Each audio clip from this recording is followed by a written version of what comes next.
ठीक है, स्टार्ट करते हैं।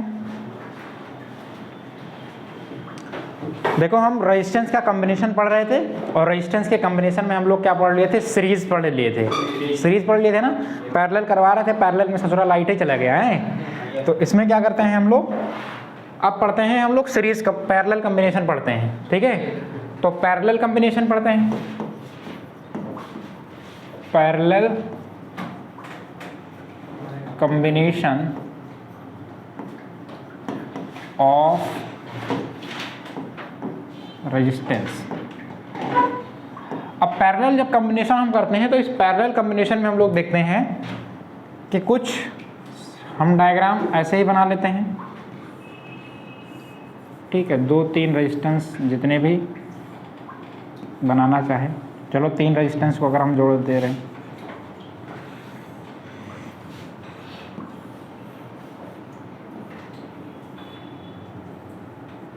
ठीक है, ये नेगेटिव टर्मिनल और वो पॉजिटिव टर्मिनल।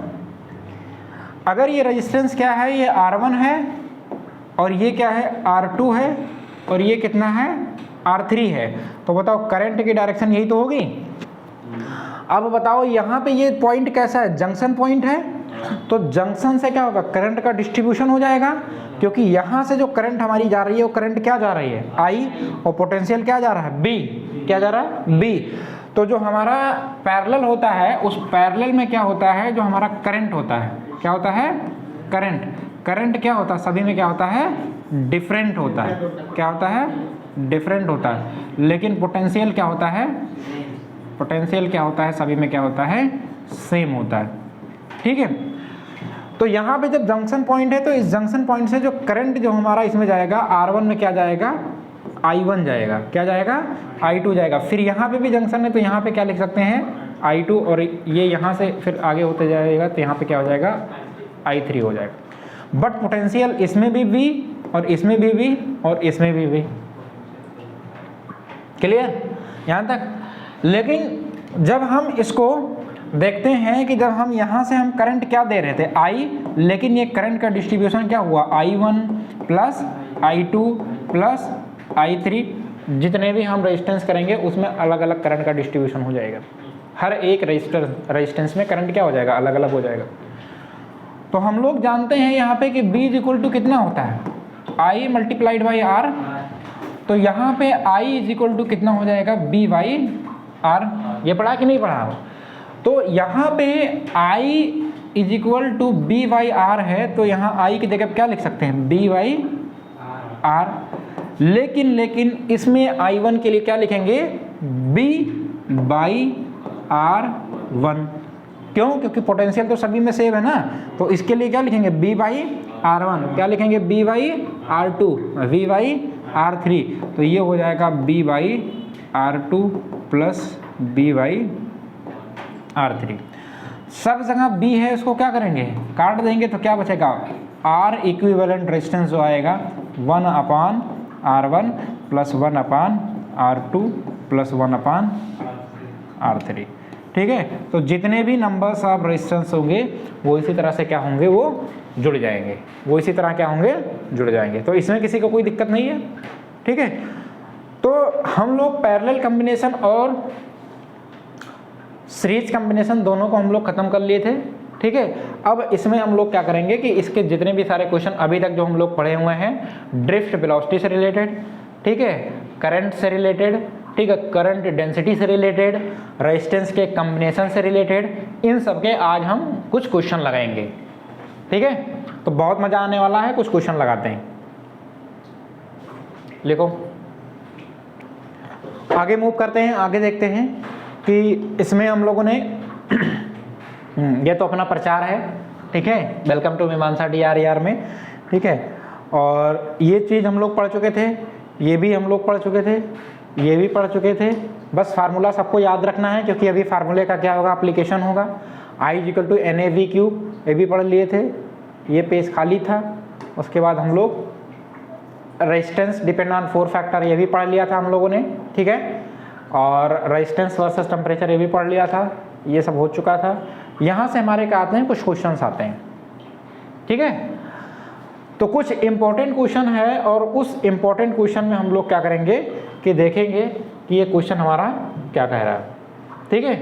तो इसको हम लोग थोड़ा क्या करते हैं, क्या हो रहा है ये, वो क्या रहा है,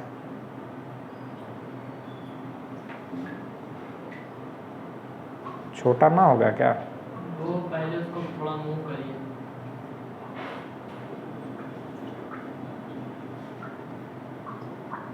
देख रहे हैं क्वेश्चन सबको? हाँ, क्वेश्चन विजिबल है कि नहीं विजिबल है? ठीक है, बैकग्राउंड थोड़ा हम लोग चेंज कर लेते हैं इसका थीम को, ठीक है। थीम क्या कर लेते हैं, चेंज कर लेते हैं। देखो यहाँ पे क्वेश्चन लिखा हुआ है, एक बार इसको यूं लंबा खींच देते हैं, ये कर देते हैं। अब दिख रहा है, क्लियर विजिबल है? देखो इसमें क्वेश्चन लिखा हुआ, in a discharge tube 6 multiplied by 10⁻18 electrons move to the left.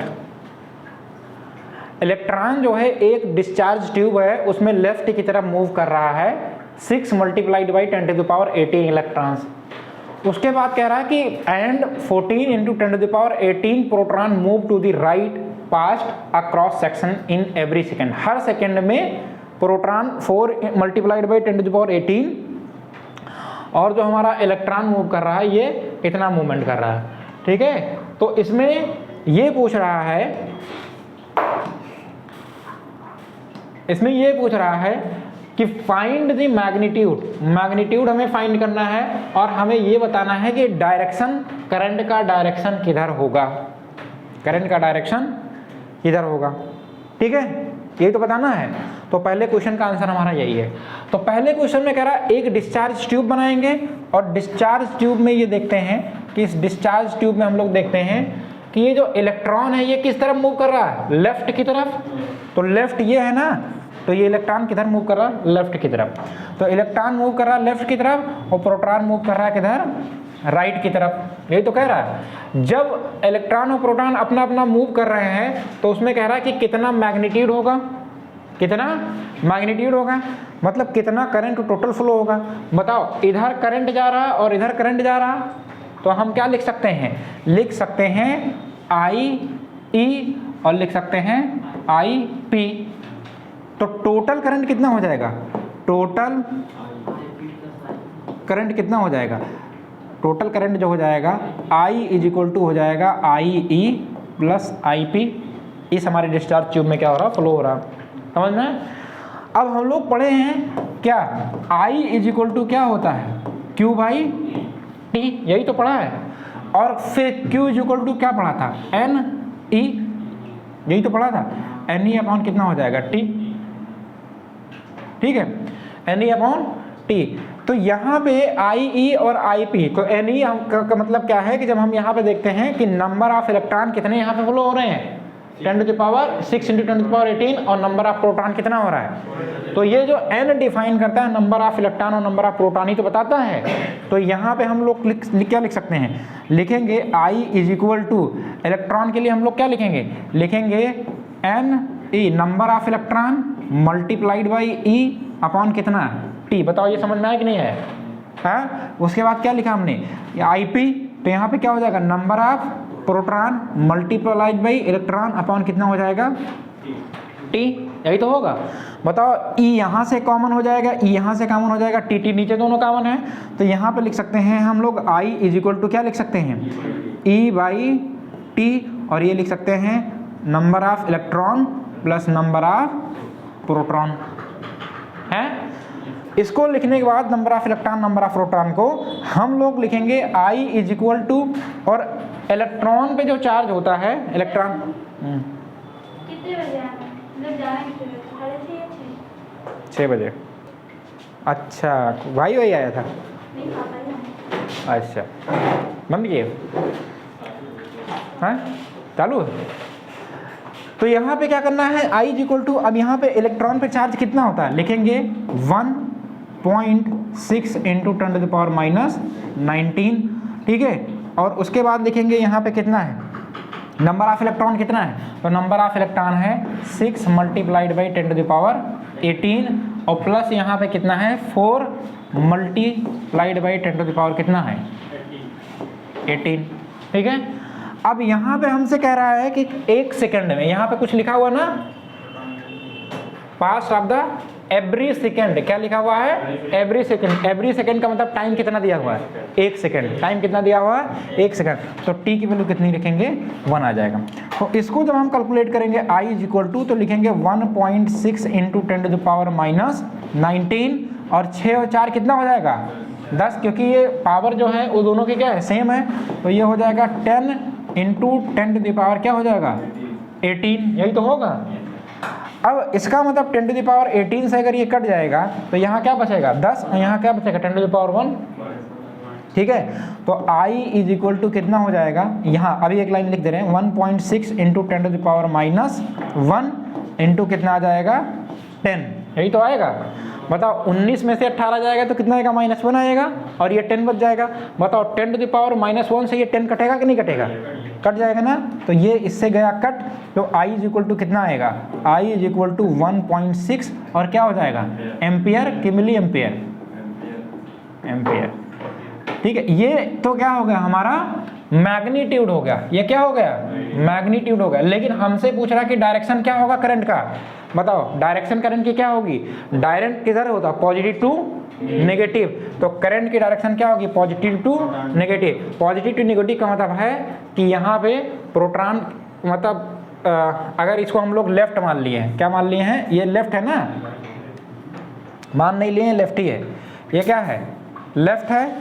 ठीक है, ये क्या है लेफ्ट है, तो ये क्या है राइट, तो करंट की डायरेक्शन क्या होगी राइट टू लेफ्ट, तो डायरेक्शन क्या होगी राइट टू लेफ्ट। क्लियर, किसी को कोई दिक्कत नहीं ना, चलो इसको छाप लो, उसके बाद दूसरा क्वेश्चन करते हैं। पड़ेगा 1 मिनट हो, हाँ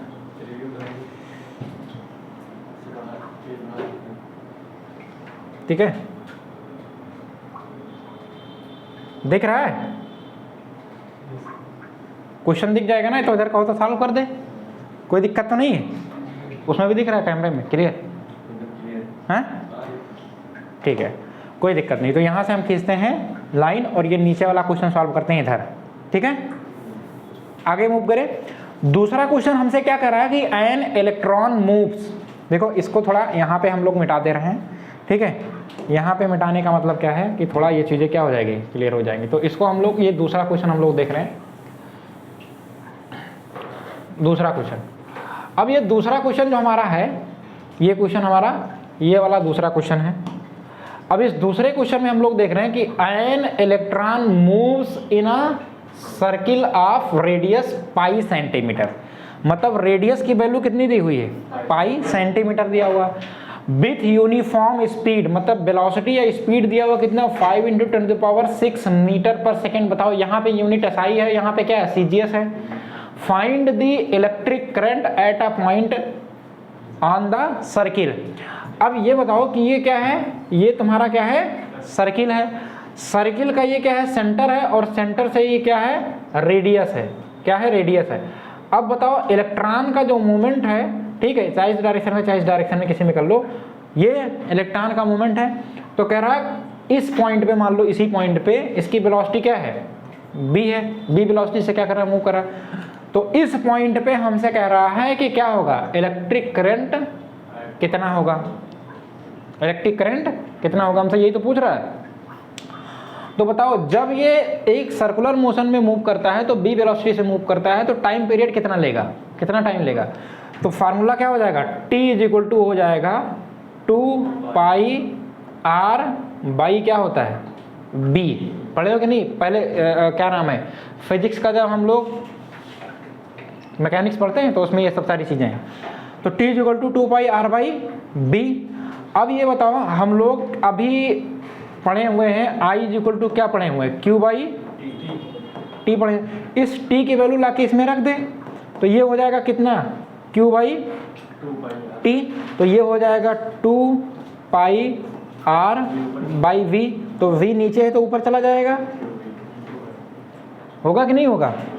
ठीक है, तो अब यहाँ पे देखो q क्या है चार्ज है, और चार्ज यहाँ पे क्या है इलेक्ट्रॉन है, ठीक है, Q इक्वल टू एन ही रखेंगे तो एक ही इलेक्ट्रॉन है, तो उसके लिए हम क्या लिख सकते हैं, यहाँ पे लिख सकते हैं ई बी अपॉन लिख सकते हैं 2 पाई और क्या लिखेंगे R, ये लिख सकते हैं।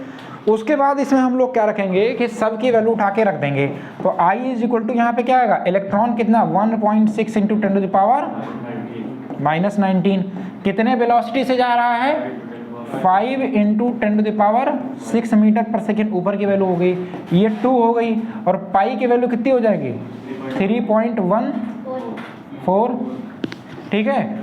अच्छा, ये R जो है रेडियस, यहाँ पे जो रेडियस की वैल्यू दी हुई है लिखी हुई है पाई सेंटीमीटर, क्या लिखा हुआ पाई सेंटीमीटर, जब इसको मीटर में कैलकुलेट करेंगे तो पाई मल्टीप्लाइड वही कितना आएगा 10 टू द पावर -2 मीटर, तो इसकी वैल्यू रख सकते हैं कितना 3.14 multiplied by 10 to the power -2, यही तो रख सकते हैं रेडियस की वैल्यू। सर तो उसमें तो आया ना पाई स्क्वायर की जगह 10 रख सकते हैं। पाई स्क्वायर कहाँ है तुम्हारे पास?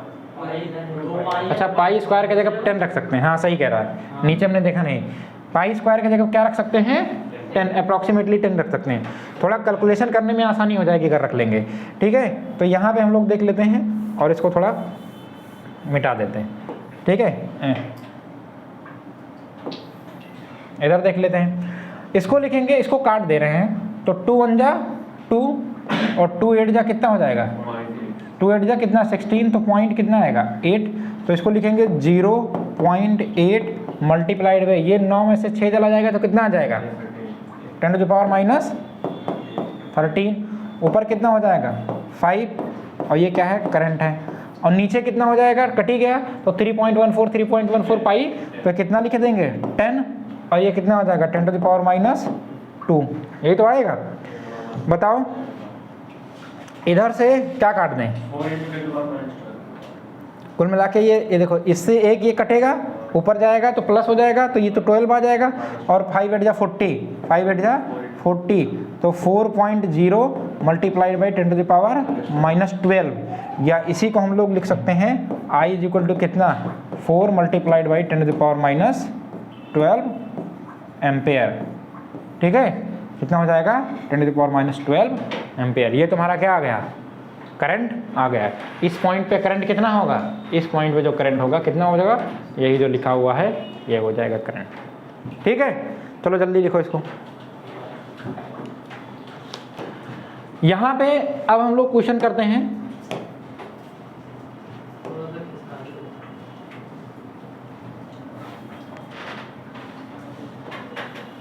ठीक है। यहाँ पे जो क्वेश्चन हम लोग कर रहे हैं देखो,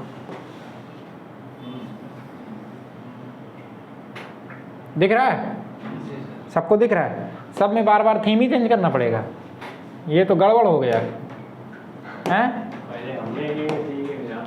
पहले थीम चेंज कर लेना चाहिए। चलो कोई बात नहीं, चलो वाइट पे वाइट, चलो कोई दिक्कत नहीं।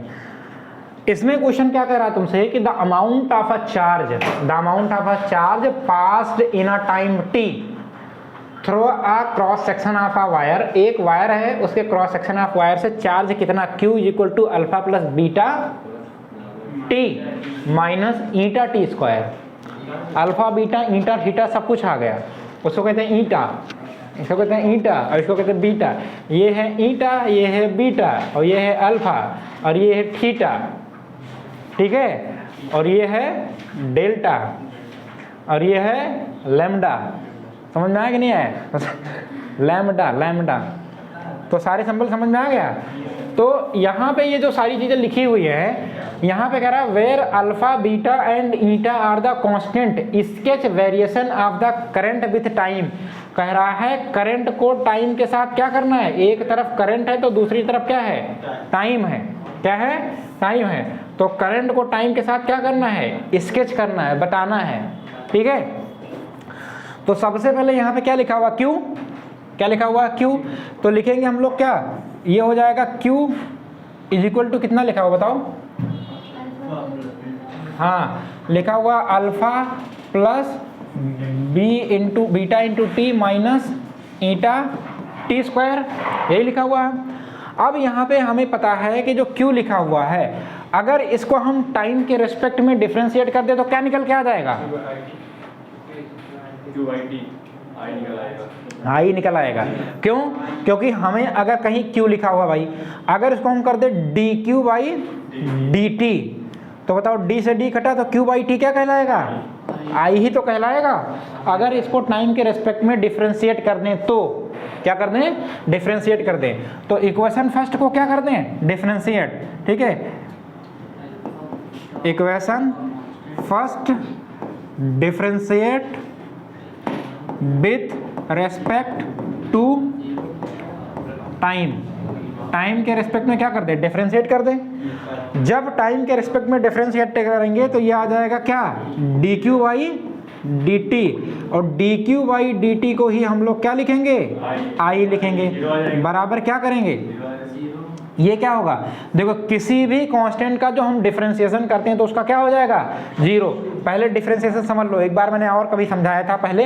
अगर लिखा हुआ देखो dy क्या लिखा हुआ है?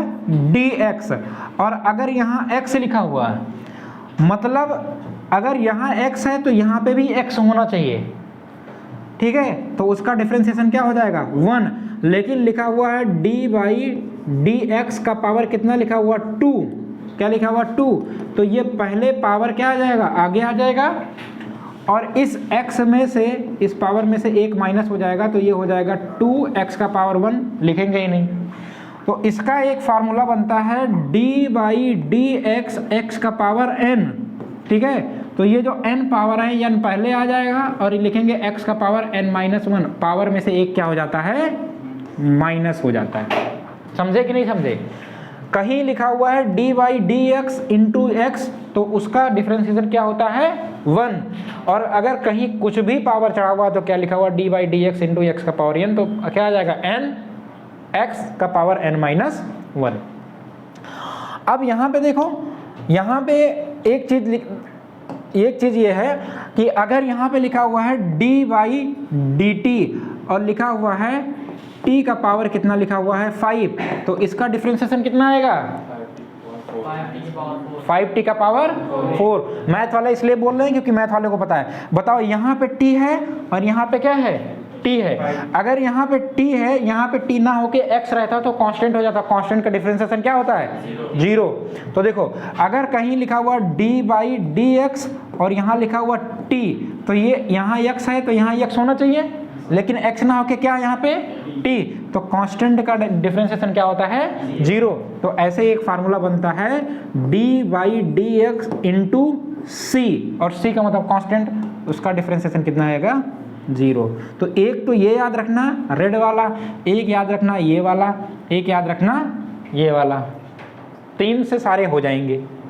ठीक है, अब यहाँ पे लिखा हुआ है, अब इसका डिफरेंशिएशन हम करेंगे तो पावर क्या है? यहाँ देखो यही वाला लग रहा है कि नहीं? पावर कहाँ आएगा? पहले आएगा, तो 5 पहले आएगा कि नहीं आएगा? अब लिखेंगे यहाँ पे t है तो लिखेंगे t। अब 5 में से एक पावर माइनस आ जाएगा तो कितना आ जाएगा? बताओ, 4 आएगा कि नहीं आएगा? तो बताओ, d बाई डी टी और t टू द पावर 5 का डिफरेंशिएशन आएगा 5t टू द पावर 4। आएगा कि नहीं आएगा? क्लियर? अब यहीं पे लिखा हुआ है d by D x into लिखा हुआ है 3x क्यूब, तो इसका डिफरेंशिएशन क्या होगा? जब इससे पहले कांस्टेंट वैल्यू है, ये 3 क्या है? कांस्टेंट है कि नहीं है? कांस्टेंट है, तो 3 को क्या कर लेंगे? पहले बाहर कर लेंगे। अब ये पावर कितना है? अब ये जब 3 को हमने हटा लिया तो d by D x into X to the power 3, यही तो बचा। तो बताओ, यही तो बचा। तो ये d by D x into X to the power n वाला फार्मूला लगेगा कि नहीं लगेगा? तो जब n वाला फार्मूला लगेगा तो यहाँ से ये पावर कहाँ चला आएगा? फिर आएगा आगे, और ये लिखेंगे x, और 3 पावर में से एक पावर निकल जाएगा तो कितना बचेगा? 2 बचेगा। तो इसको लिखेंगे 3 तिया 9, तो हो जाएगा x स्क्वायर। तो d by D x multiplied by 3x cube का जो डिफरेंशिएशन हो क्या आएगा हमारा? ये आएगा 9x स्क्वायर। बताओ, ये समझ में आ रहा है कि नहीं आ रहा है? हैं मिश्रा जी, क्लियर समझ में आ रहा है? अब किसी को कोई दिक्कत नहीं? अब हम इस क्वेश्चन पे आए। सब तो बोर्ड हमने लिख दिया, पहले इतना लिख लो, उसके बाद इसको मिटाते हैं। अरे ये क्वेश्चन नहीं लगाना है, बस ये लिख लो, ये कहाँ से शुरू करें, कहाँ से ख़त्म करें, हैं? कहीं से शुरू करो, कहीं से लिख लो। चलो लिखो, स्टॉप कर दो। ठीक है मिश्रा? है याद हो गया? चलो ठीक है, कोई बात नहीं। अभी हम पूछते हैं, देखते हैं कितना तुम्हें याद हुआ।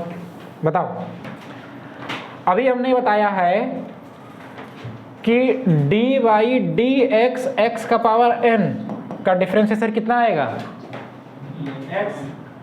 D by D X X to the power n का डिफरेंशिएशन कितना आएगा?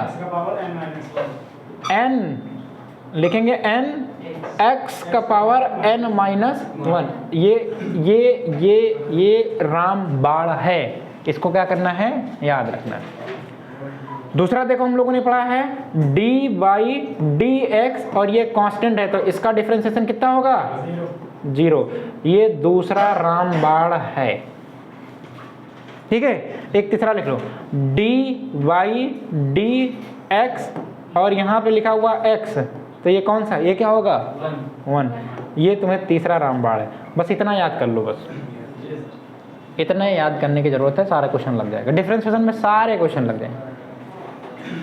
तो यहाँ पे हम क्या कर रहे हैं? आप आओ क्वेश्चन में हमने लिखा i is equal to D Q by D T. अब बताओ, यहाँ पे ये क्यू पे इधर डिफरेंशिएट किए, तो इधर हर एक पार्ट में करेंगे कि नहीं करेंगे? करेंगे। तो पहले लिखेंगे d by D T multiplied by alpha, plus लगाएंगे d by D T multiplied by B T beta T, minus d by D T और ईटा टी स्क्वायर। बताओ, किसी को कोई आफत लग रहा है इसमें? हैं? अगर किसी को कोई बला हो तो बताओ, अगर नहीं हो तो टाल देते हैं। तो यहाँ पे देखो, ये d बाई डी टी, यहाँ पे बाबू क्या है? t है, और यहाँ पे क्या है? अल्फा है। तो यहाँ पे t है, तो यहाँ पे भी तो t होना चाहिए। ये क्या है? इसके रेस्पेक्ट में नहीं हो रहा है, तो कांस्टेंट है। तो यही तो बताया है, d बाई यहाँ x है, यहाँ c है, तो उसका क्या हो गया? 0। तो इसका क्या हो जाएगा? 0। अब समझ में आ गया होगा ना पक्का? अब लिखेंगे यहाँ पे, बताओ, यहाँ पे अगर कोई कांस्टेंट है, जैसे एक और लिख लो, यहाँ पे एक और लिख लो, लिखा हुआ है d बाई डी एफ, जैसे मैंने कहा 5x टू द पावर 4। तो बताओ, ये 5 कांस्टेंट है कि नहीं कांस्टेंट है? तो 5 को पहले बाहर करेंगे। अब x टू द पावर 4, या इसको हटा दो,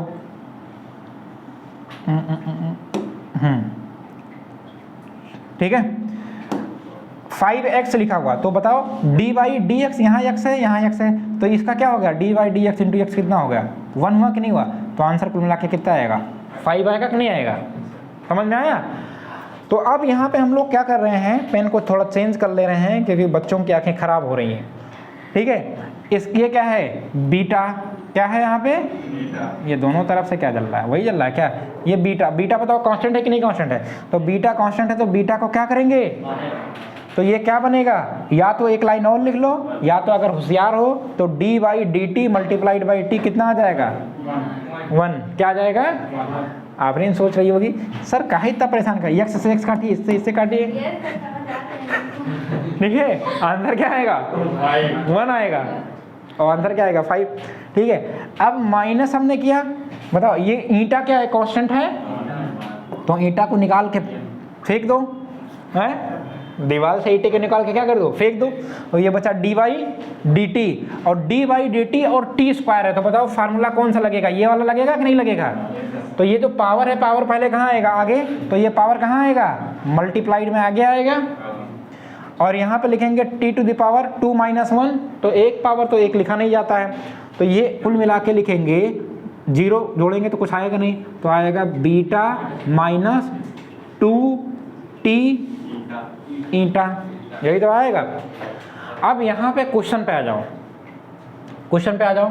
कह रहा amount of the charge passed in a time t through a cross section of a wire is a q is equal to alpha plus beta beta t minus eta square, where alpha beta are the constant, sketch the variation of the current with time. मतलब i के respect में, i और t के respect में तुम्हें क्या करना है? यहाँ पे एक स्केच करना है। तो ये i और t के रेस्पेक्ट में हमने स्केच किया ये। तो एक बार हम टाइम को 0 कर दे रहे हैं और एक बार हम करंट को 0 कर दे रहे हैं। जब हम यहाँ क्या लिखा हुआ है? ये लिखा हुआ है dq बाई dt, यही तो लिखा हुआ है, बराबर क्या लिखा हुआ है? i। तो अगर हम i को 0 कर दे रहे हैं, क्या कर दे रहे हैं, i, देखो अगर हम i को क्या कर दें, 0 कर दें, जो हम i को 0 कर देंगे तो इसका मतलब क्या लिखेंगे, लिखेंगे बीटा माइनस 2t ईटा बराबर क्या आ जाएगा, 0 होगा कि नहीं होगा। तो यहाँ पे ये क्या चला जाएगा, ये उधर चला जाएगा, तो लिख सकते हैं 2t ईटा बराबर क्या लिखेंगे, beta.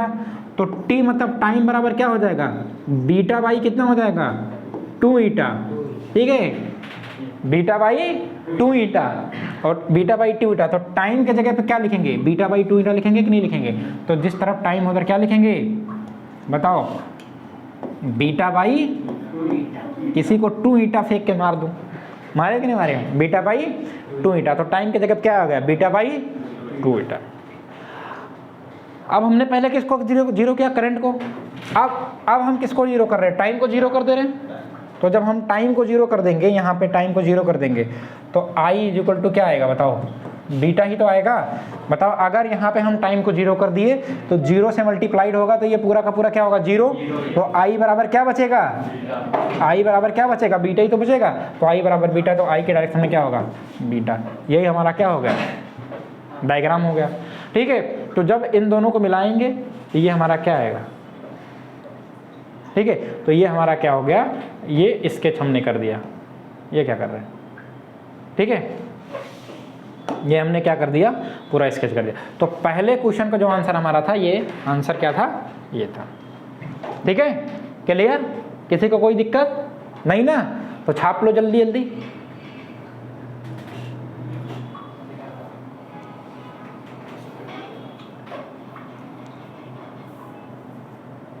B, question number B हम लोगों से जो बोल रहा है कि the current is a throwing a wire depend on time. किस पर डिपेंड कर रहा है, टाइम पे डिपेंड कर रहा है।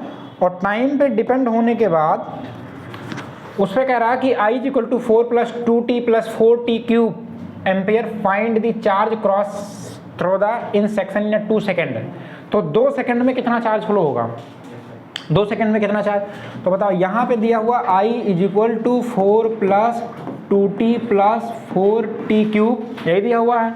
और हमें पता है i इक्वल टू क्या होता है, क्यू बाई क्या होता है, t। तो हमसे क्या पूछा, चार्ज, यही तो पूछा है चार्ज। तो यहाँ पे क्या हो जाएगा, q इक्वल टू कितना हो जाएगा, i क्रॉस कितना हो जाएगा, टाइम, ठीक है, 1 क्रॉस नहीं, i क्रॉस। अब टाइम के रेस्पेक्ट में, अब यहाँ पे टाइम कह रहा है कि 2 सेकेंड में, कितने सेकेंड में, तो यहाँ पे जो टाइम दिया हुआ है इसका हम क्या करेंगे, ये हो जाएगा q इक्वल टू इंटीग्रेशन करेंगे और टाइम कहाँ पे, 2 सेकेंड में। तो पहले 0 से कितना, 2 सेकेंड, और लिखेंगे कितना, i।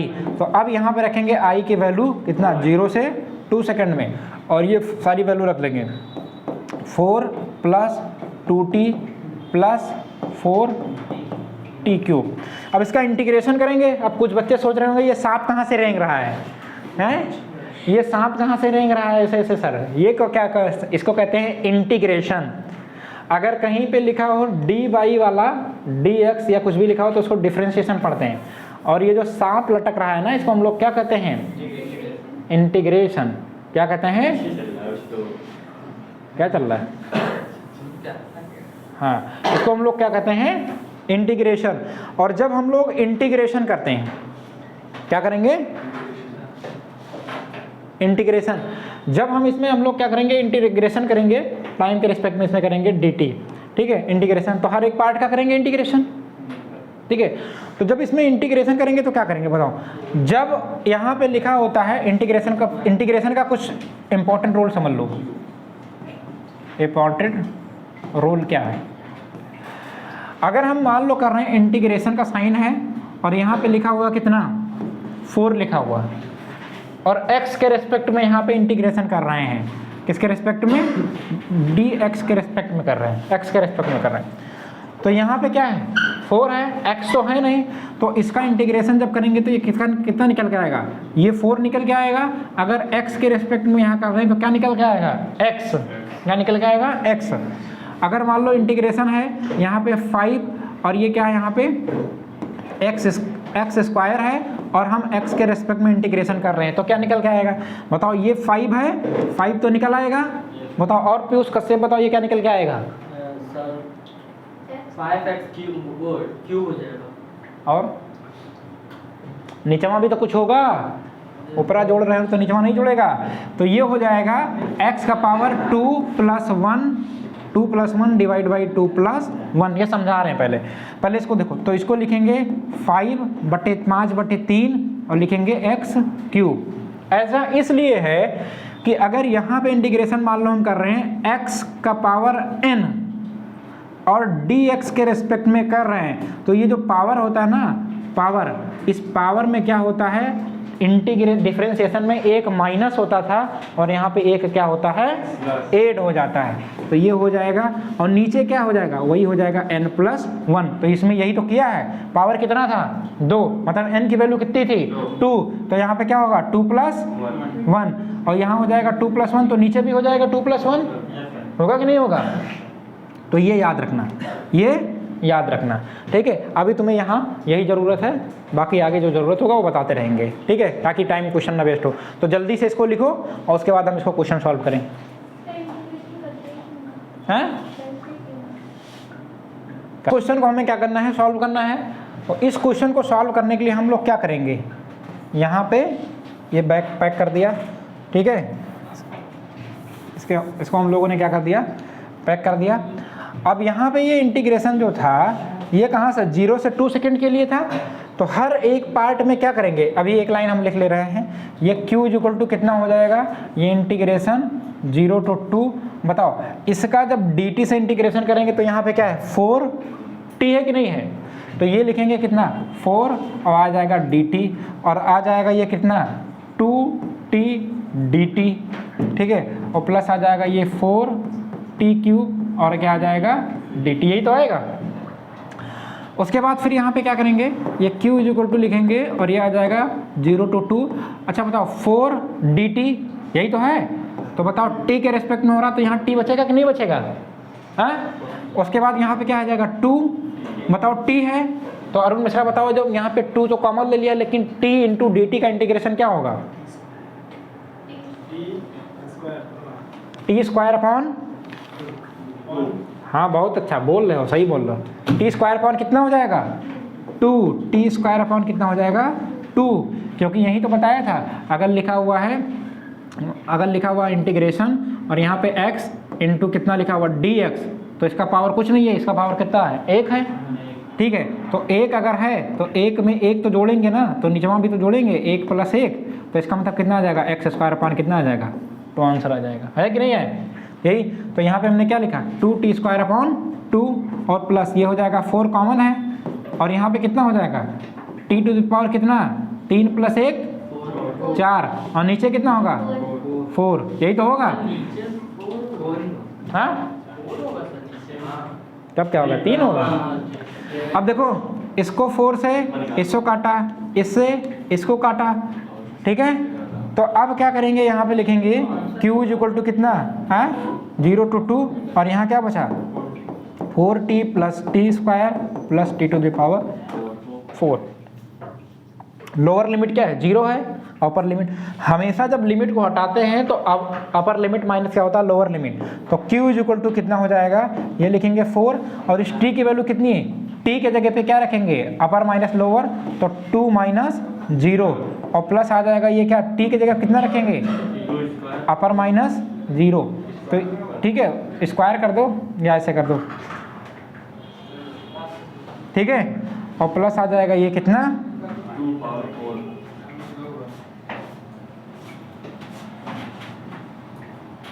ठीक है। अब उसके बाद जब हम इसको सॉल्व करेंगे तो इसको सॉल्व करने के बाद क्या आ जाएगा 2 - 0 कितना 0 2, तो कितना आ जाएगा ये 8 और प्लस आ जाएगा ये 2 का स्क्वायर कितना 4 और यहाँ पे आ जाएगा 2 का पावर 4 का मतलब कितना आ जाएगा 16, कितना आ जाएगा +16, तो 16 4 20 और 8 28, तो कितना आ जाएगा 28 और क्या आ जाएगा कूलम। आंसर कितना हो जाएगा 28 कूलम। ठीक है, क्लियर है। ठीक है, तो यहाँ सर्फ एक्सेल लेके साबुन यहाँ तक आराम से धुल सकते हो जितने भी क्वेश्चन है। बाकी कुछ क्वेश्चन हम दिखा दे रहे हैं, यहाँ पे PDF हम भेज देंगे, ये क्वेश्चन कुछ करना है।